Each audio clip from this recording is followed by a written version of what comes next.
1,500 years ago, everybody knew the Earth was the center of the universe. 500 years ago, everybody knew the Earth was flat.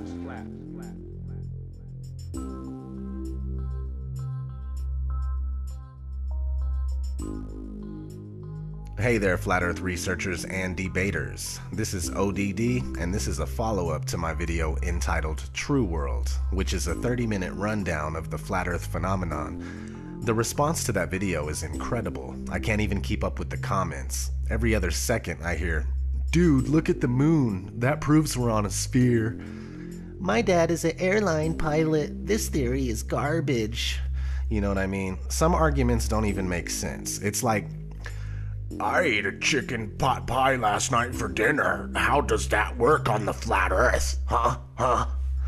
I can relate when people are wondering how the sun works and what's the benefit of hiding this from us. But to say that Earth must be a sphere because other things look like they might be spheres is foolish. There is Earth, what we are on, teeming with life and providing us with what we need to be able to sustain or destroy. To build civilizations on a vast, flat surface where large bodies of water are incapable of curving. Earth, where curvature and motion cannot be detected. And then there's other celestial bodies that aren't teeming with life, and we really don't know what they are or what they look like up close. All we get is CGI from NASA and friends. The spherical Earth paradigm is coming to an end. But was this meant to happen, or are we really unveiling something that was to remain hidden? Are we getting the full picture, or is this just the tip of the iceberg? Either way, I'm dedicated to this journey, and I'm honored to live in such an exciting time. Let's keep tearing NASA apart, including all the other space programs. It's one of the main keys in understanding the flat Earth. Once someone sees how much deception is interwoven throughout these agencies, it's easier to grasp this grand conspiracy and how it was achieved. As always, we'll be going over that and much more in this video. I appreciate you tuning in. Let's get started. Where is the curvature? Where? Where's the curvature? Where? I still haven't been able to find any curvature since I put out my last video, and believe me, I've been looking. Ever since I came out as a flat earther, I've been examining things much more closely. It's as if I'm secretly hoping to find something that will lay this flat earth to rest, so I can get back to my normal life of exposing chemtrails and secret societies. It's just not happening. The more I look, the more I'm convinced, and the more I want to talk about it. There is no curve to be found or measured. And there's hints sprinkled all over the place, like this popular study, for instance. A study conducted by Department of Geography, Texas State University, and Department of Geography, Arizona State University, concludes that the state of Kansas is flatter than a pancake. On a scale where 1.0 means perfect flatness, the calculated flatness of the pancake is approximately 0.957. That's pretty flat, but Kansas is 0.9997 flat over its length of 400 miles, a distance that should render 20 miles of curvature from one side to the other on a sphere that's 25,000 miles in circumference.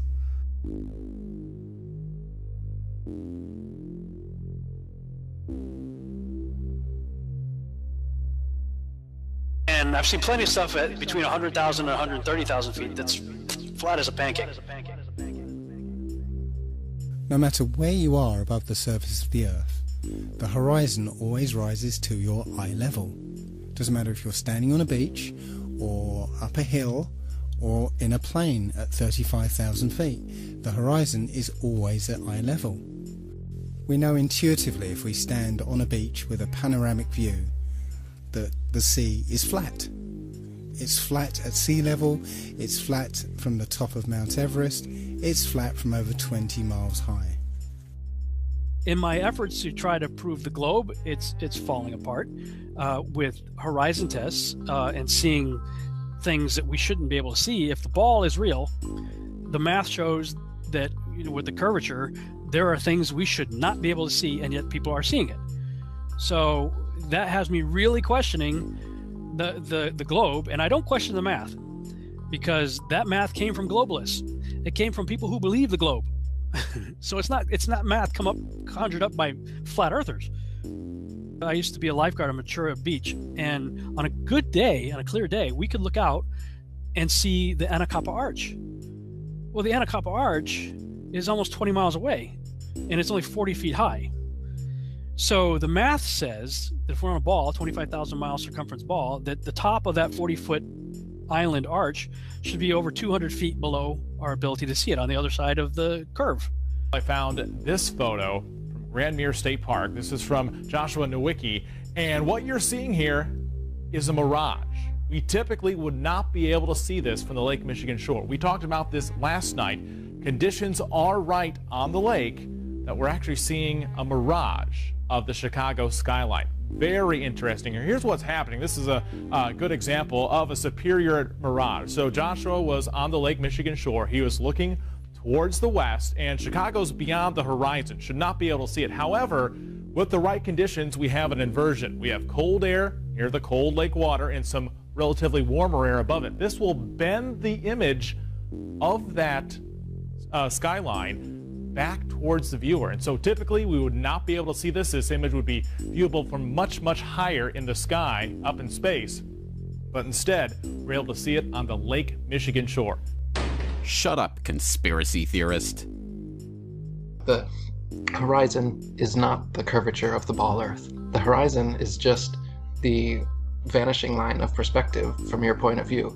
You can use a telescope or binoculars and zoom in on the horizon, and something that's been completely disappeared beyond the horizon, like a ship, can come all the way back into view, proving that that is not the curvature of the Earth you're looking at, as they tell you, but it's just the vanishing line of perspective from your point of view. And they still use that as a proof of the ball Earth. They say that ships going away, as you see their hulls disappear before the masthead, because they're going over the curvature of the Earth. Yet we've got technology now to prove that that's wrong, but they'll still keep saying it. I put it in my videos. I'll put it right here. I'll put it in this video of me talking about this right now. You may be watching this on YouTube. You're watching a horizon shot, seeing a boat that was out of view. Now it's completely into view, so you can see that that is not the curvature of the ball Earth, but there will still be 50 people in the comments section saying that that's the curvature of the ball Earth. The idea that people are standing, ships are sailing, and planes are flying upside down on certain parts of Earth, while others tilted at 90 degrees and all other impossible angles, is complete absurdity. The idea that a man digging a hole straight down could eventually reach sky on the other side is ludicrous. Common sense tells every free-thinking person correctly that there truly is an up and down in nature, unlike the everything is relative rhetoric of the Newtonian Einsteinian paradigm. There's no curvature. It's wonderful. This is like it. This is the most amazing thing ever. There's no curve. It's flat. Can you imagine? It's exactly what we see.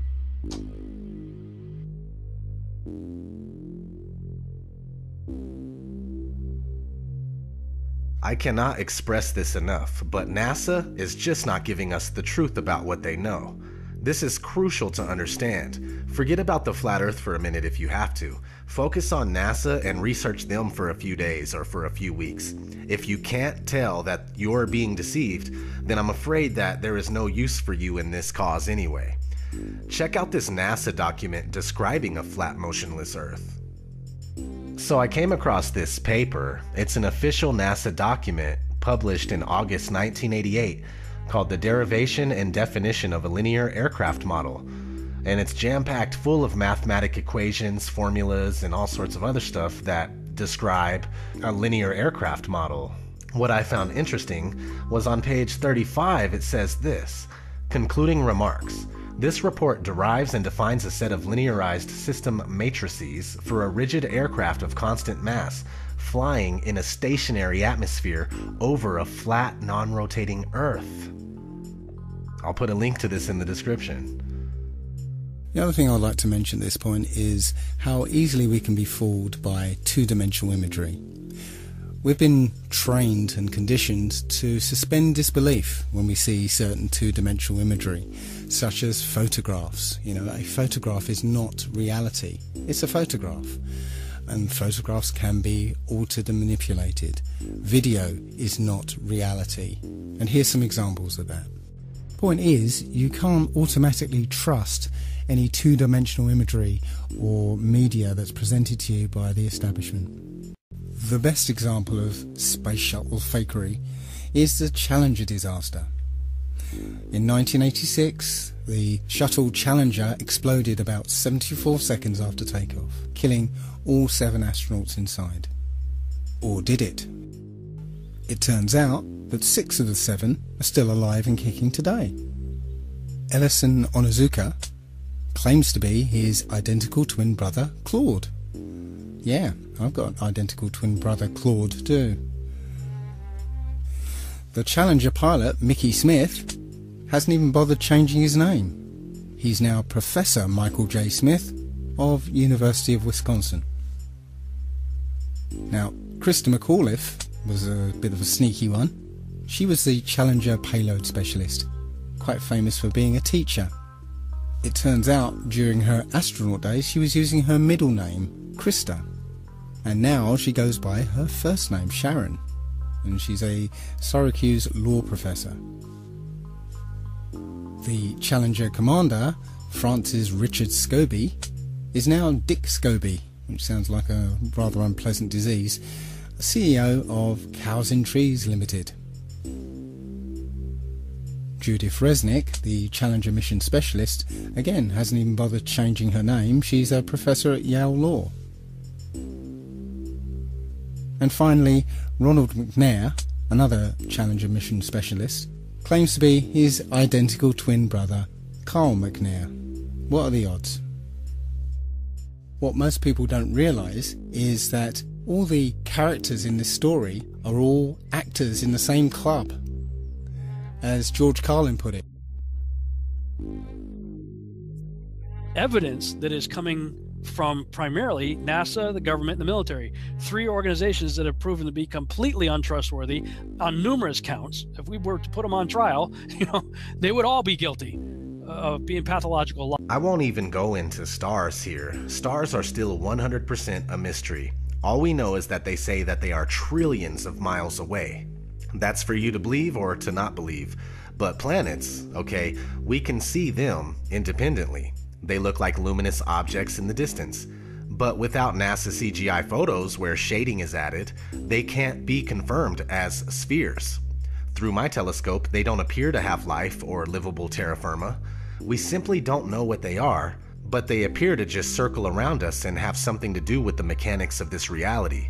Just because something looks like a circle doesn't make something else a ball or an oblate spheroid.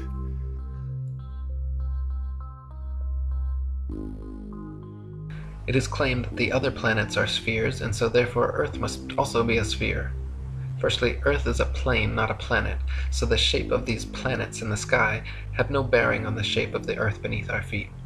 Secondly, these planets have been known for thousands of years around the world as wandering stars, since they differ from the other fixed stars in their relative motions only. When looked at with an unprejudiced naked eye or through a telescope, the fixed and wandering stars appear as luminous disks of light, not spherical terra firma. The pictures and videos shown by NASA of spherical terra firma planets are all clearly fake computer-generated images and not photographs. Here's a picture of Jupiter. This is from 3 separate images, okay, 3 separate periods, but they're always at the same angle. Now, if someone's in the North Pole and then someone's in the South Pole on the bottom side of the globe, they would see Jupiter upside down. Now, if you're going to tell me this was taken with a satellite, even a satellite would move in all different directions. It wouldn't take the same angle over and over again. This one has a moon in front of it, same angle. This one doesn't. This one's a little lighter, just about the same angle, nothing. So again, I mean, you want to talk about major bullshit. This is it right here. Okay? Yeah, you might be able to see something through your telescope, but you're not seeing this. Okay? In high detail like this, you're not. Not with any amateur telescope, period. Here we go. This is one. This is Europa, one of Jupiter's moons. Again, same angle. Only difference is they colored this one. It's the same damn photo. All they did was darken this one, and then they put a little bit of a shading right around this edge where the pointer is on it. But it's the same damn thing. So they didn't change anything. They're not even trying that hard. They're just putting out photos. Here goes Saturn. Now, this is supposedly a actual photo from a satellite. This is off NASA's website. Sure, it looks pretty, but it's not real.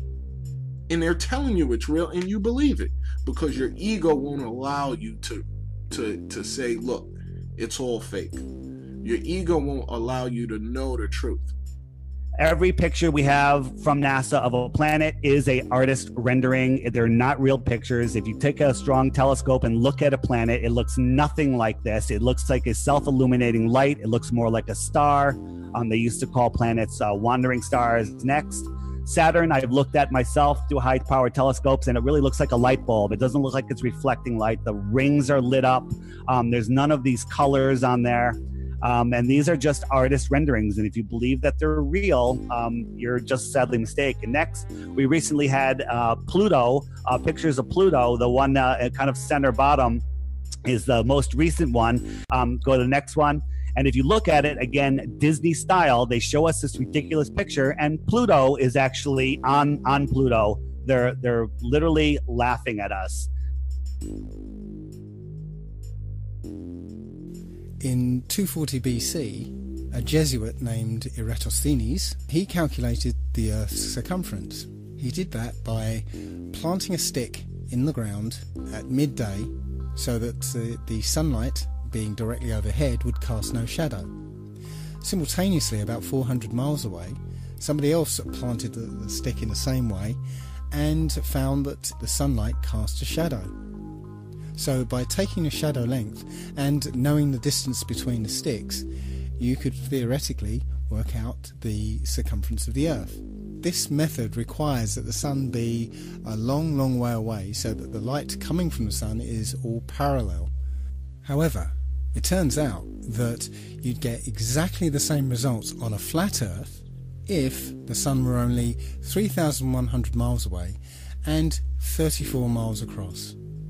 Amateur balloon footage taken above the clouds has provided stunning visual proof that the sun cannot be millions of miles away. In several shots, you can see a clear hotspot reflecting on the clouds directly below the sun's spotlight-like influence.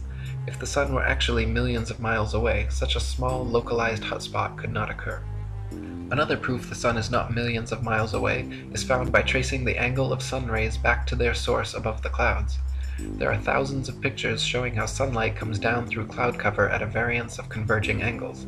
The area of convergence is, of course, the sun, and is not millions of miles away, but rather relatively close to Earth, just above the clouds. We'll talk about the vanishing point a little bit. These lines are parallel the way we see. They don't look parallel here, but if you flick to the next one, these are the corners of the hallway, and they rush to the point of convergence or the vanishing point. And that's how our eyes see. Everything rushes in from the sides, the top and the bottom, to our point of focus. And that's the vanishing point. The sky has no bumps on it. The sky is smooth, but the Earth has bumps on it. It has mountains, it has trees, it has cars, people, waves. Anything that comes across the flat plane that even rises up a little bit will create a false horizon in front of that vanishing point. So if you look at the light on the ceiling and imagine that's the sun, the sun's not getting any closer to the floor, but it is going down. And if you had some bumps in the hallway or some people standing down the hallway, the sun would disappear. That light would disappear behind their heads from the bottom up, just like we observe on this plane.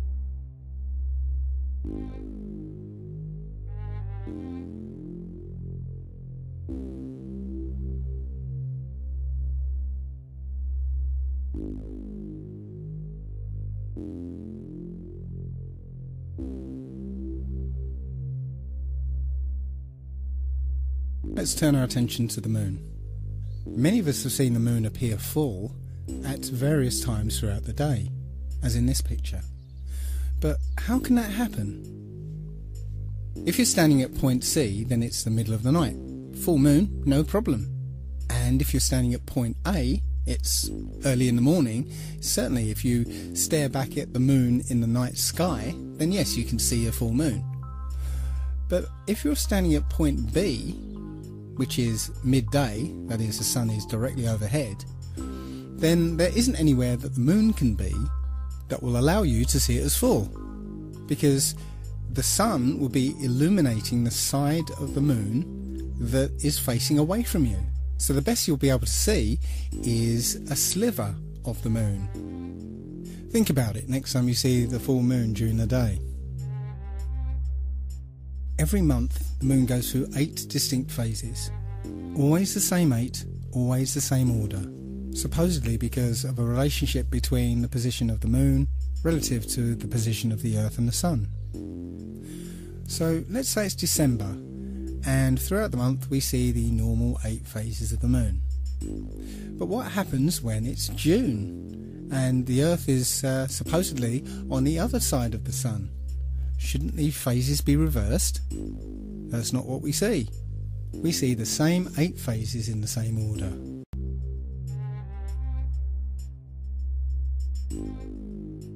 So I'll cut right to the chase. Powerful Jews are operating and manipulating this reality.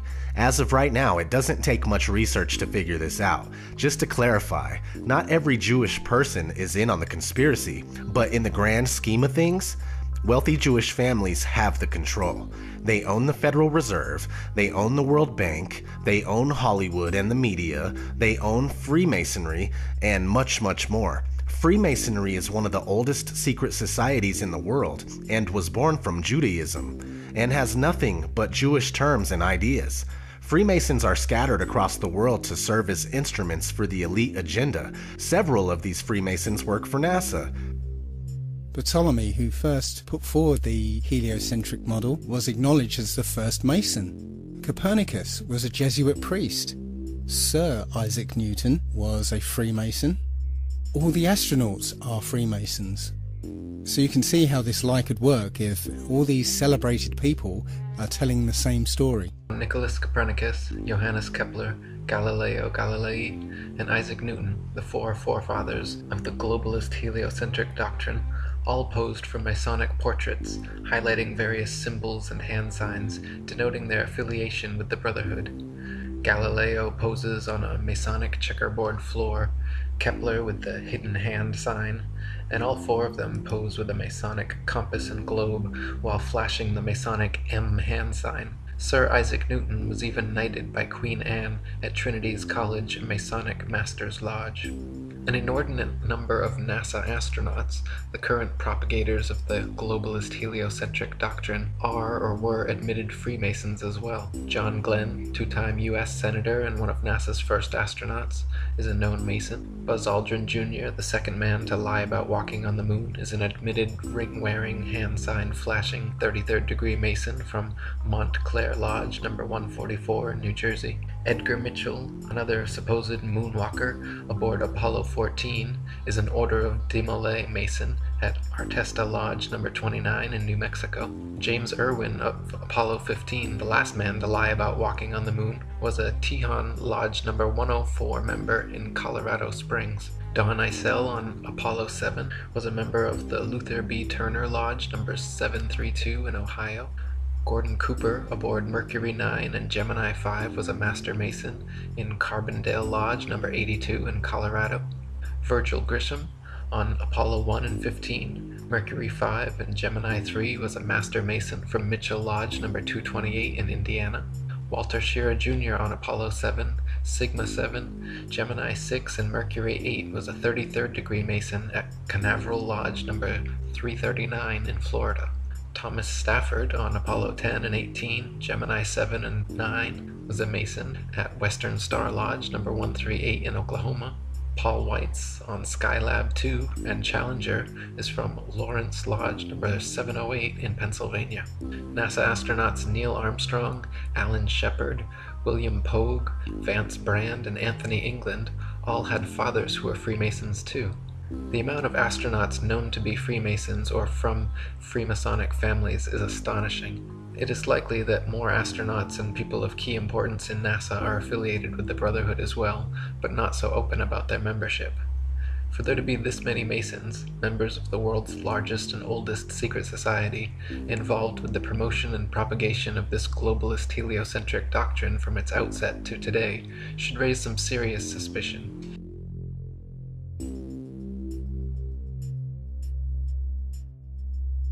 I'm still surprised how often I see the globe in corporate logos, almost every piece of media I look at, including commercials, magazines, and music videos, and album covers. I mean, it's a lot. And the rest of us describe a ball Earth as where we live because we don't know any better. When it's drilled into your head as fact before you even get to the 3rd grade, you end up with that core belief, a belief that's hard to part with. We all have a little bit of ego and we don't want to be wrong, but this flat Earth epiphany is rousing us from our sleep, and we're now noticing the massive amounts of programming. The world has been systematically brainwashed and indoctrinated for centuries into believing the greatest lie of all time, that the Earth is a spinning globe. It really is simple, believe it or not. Why were we all taught the globe from the time we could walk? Why are we all told it's the absolute unquestionable fact of all facts? Why are we told flat Earth is stupid, ancient, and primitive? Why are we shown globes in every logo, and why are they in every classroom? Well, that's simple. Because it's not possible to live on a globe. You can't live on a sphere. I get it. They taught us that we can and do, yet they forgot something very important to the truth, and that's called proof, or evidence. Without it, the only way to teach it is by forcing it down our throats from the age of 3.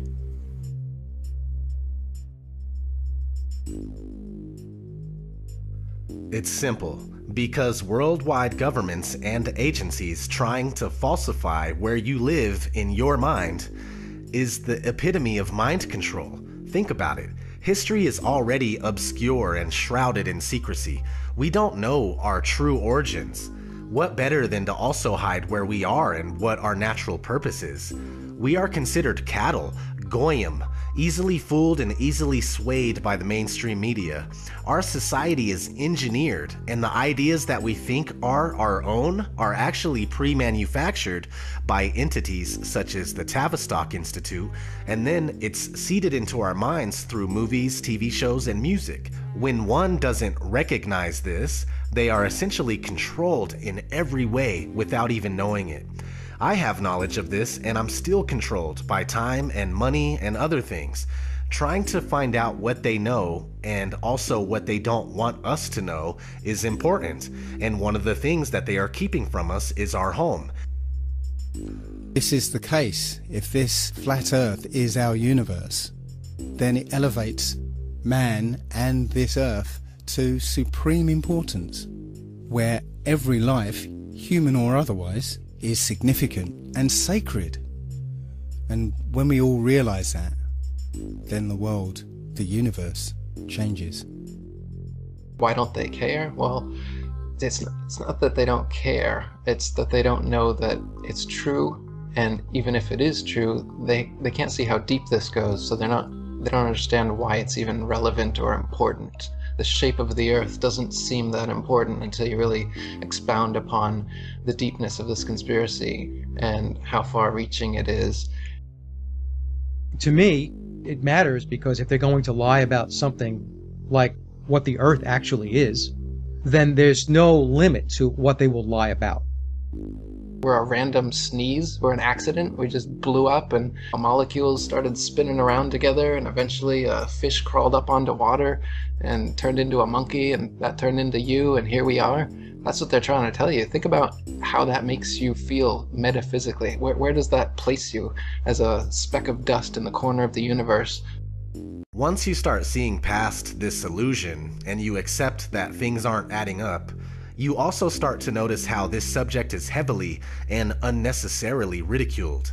It's the single most taboo topic in this day and age, yet the evidence for the flat Earth and the lack thereof for the spherical Earth have a different story that desires to be heard, and some people are hearing it. We're waking up and we don't care if you can't handle it. Others will handle it, and you'll be left with your pride and a flat Earth kernel in your brain driving you mad. Free yourself from this insanity, at least if you truly don't care. Focus your attention someplace else. There's no need to feed all of your energy into something that you thoroughly don't believe. We would love to have you on board, but we don't need you.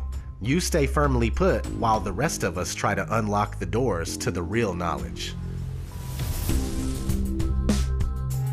prepare for the onslaught of NASA brainwashed zombies that are going to come your way, thinking that they know everything about the spinning ball they're living on.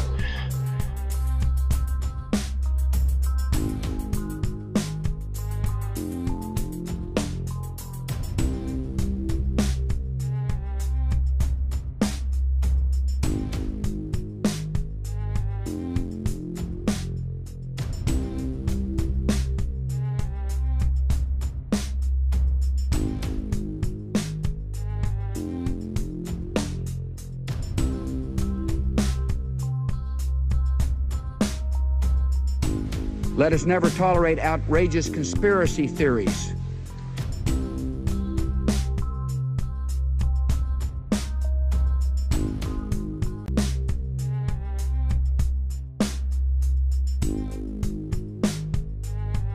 Everybody has the exact same response. We all have the same response. This is crazy. This is stupid. This is absurd. Why are you even thinking? What, have you lost your mind? We all have the same initial response. But for those who actually take one day